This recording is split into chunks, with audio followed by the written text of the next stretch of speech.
দেখো 7 wheel take up mechanism, এটা বলার থেকে চিনে জাস্ট আমি একটা জিনিস দেখাবো। এখানে দেখো এটা কি, এটা হলো চেঞ্জ হুইল, আর ছোটোটা হলো তোমার সুইং পিনিয়ন। হ্যাঁ, এটা কিন্তু একই শ্যাফটের উপর আছে, তাই না? এখন তুমি যখন এই সাইড থেকে তাকাবা মেশিনের এই পাশ থেকে তাকাবা, তখন কি এটা তো দেখতে পারবা, এটা কি দেখতে পারবা? এটা কিন্তু দেখতে পারবা না। হ্যাঁ, এটা কিন্তু দেখতে পারবা না, কারণ এই পাশ থেকে যখন মেশিনের সাইড থেকে যখন দেখবা, তখন বড়োটার কারণে ছোটোটা ঢেকে গেছে না।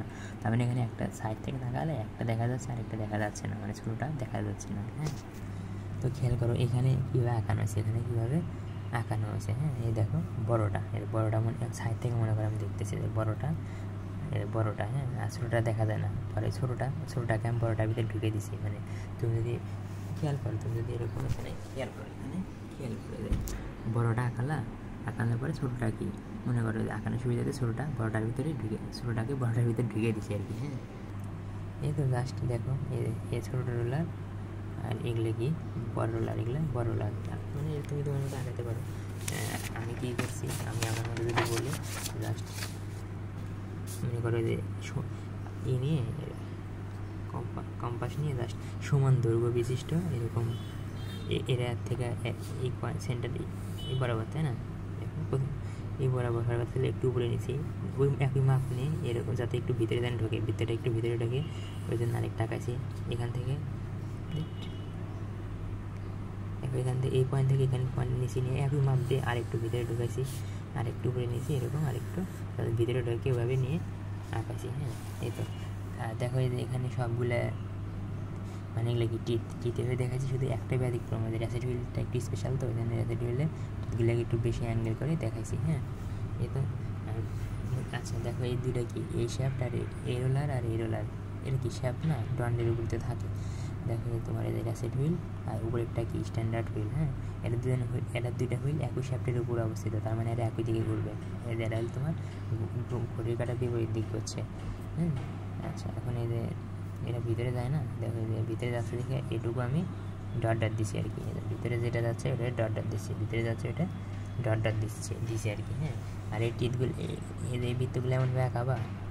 আচ্ছা বড়গুলো আঁকানোর পরে ছোটোগুলা ওই একই মাপ নিয়ে ছোটোগুলা এরকম এমনভাবে আঁকালাম যাতে তোমার এটা আর এটা টিথ আঁকানোর পরে যখন এটার জন্য টিট আঁকাবো আর এটার জন্য টিট আঁকাবো না, টিটগুলো যখন একটা আরেকটা থেকে মিট করে, মানে একটা আরেকটার সাথে ঢোকে। কারণ এদের আমরা দেখি না যে একটা গিয়ার আরেকটা মানে একটা হুইল আরেকটা হুইলকে ঘোরায়, কেন ঘোরায়? ওদের টিটের কারণে। তো মনে করে খেয়াল করো। হ্যাঁ, এটা খেয়াল করো,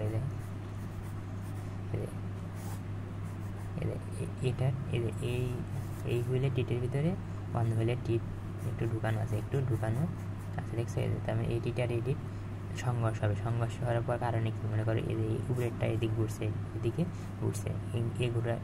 ঘুরছে, মানে এই ঘোরার কারণেই তো এই নিচেরটা কিন্তু ঘুরবে। কেন? এই টিটের সংঘর্ষের কারণে। হ্যাঁ, যাতে এদের টিটগুলো একটু সংঘর্ষ হয়, সমস্যা নেই, একভাবে আঁকালে মার পাওয়া কোনো সমস্যা নেই, এইভাবে আঁকাছি।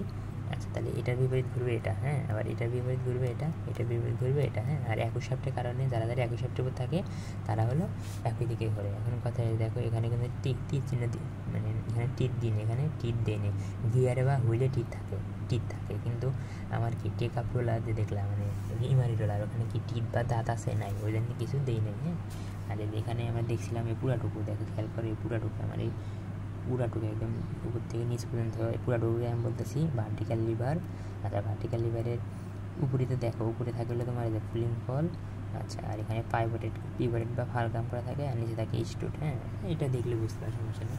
আরেকটা কথা দেখো, ভিডিওতে আমি তোমার ওই যে পুলিং ফলকে বলছিলাম হলো তোমার মানে ল্যাবের যে ভিডিও আছে, ল্যাবের ভিডিওতে পুলিং ফলকে আমি বলছিলাম কিছু একটা। হ্যাঁ সরি, হোল্ডিং বল। হ্যাঁ, হোল্ডিং মানে কি ধরে রাখে আর কি। এ দেখো এই পুলিং বলটা কী করবে, এদিক টান দিবে না পুলিং বলটা তোমার এটাকে। হ্যাঁ, পুলিং বলটা কী করবে, অ্যাসিড হুইলে পুলিং বলটা অ্যাসিড হুইলকে এদিক টানবে, এদিক টানার কারণে এদিক ঘুরবে, তাই না? যে অ্যাসিড হুইলটা এদিকে ঘুরিয়ে যেন অ্যাক্টিভ পরিমাণ ঘুরবে, তাই না? অ্যাক্টিভ পরিমাণ ঘুরবে যাতে বেশি ঘুরতে না পারে, অ্যাক্টিভের বেশি যেন ঘুরতে না পারে। ওই জন্য এই সাইড থেকে এই হুইলটা কী করে, এই অ্যাসিড হুইলকে চাপ দিয়ে ধরে রাখে যাতে বেশি ঘুরতে না পারে। হ্যাঁ, আমি হলো এই হোল্ডিং বলটাকে বলছিলাম পুলিং বল, হয়তো ল্যাবে হয়তো আমাদের বোঝার কমতি ছিল বা অন্য কোনো কারণ থাকতে পারে। যাই হোক, তখন আসলে ওরকম ওটা আসলে যেটা বলছি ওটা আসলে সঠিক ছিল না, হয়তো আমরা বুঝতে ভুল করছি হয়তো।